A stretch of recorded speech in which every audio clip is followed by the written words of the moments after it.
Alright, today we're going to take a look at a little Zippo that just came in. This is a little bit different.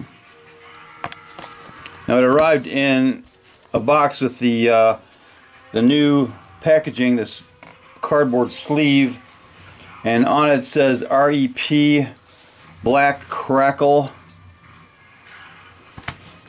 And the little bit of a difference is this is a 1941 Replica. There's the label on it, REP Black Crackle. And the box is a little bit different also. It also says 1941 Replica.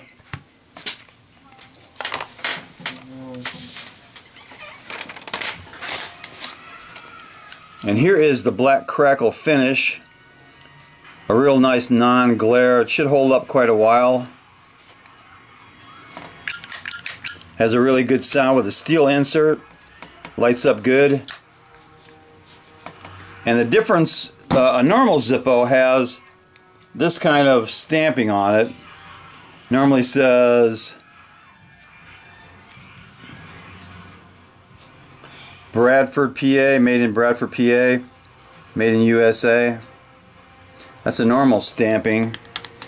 And the 1941 Replica has a patent number on it in the lower left, and that patent number is patent number 2032695.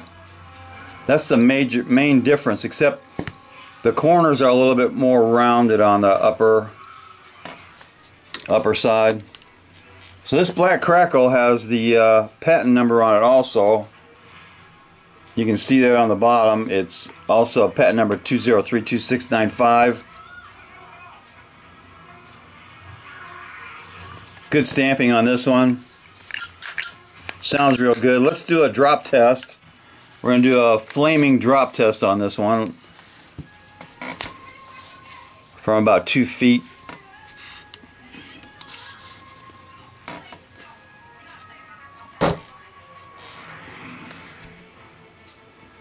So it successfully passed the flaming drop test.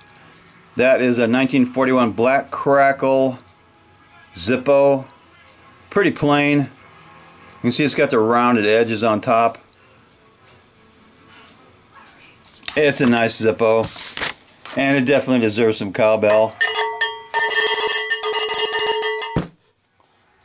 Knuckle bump.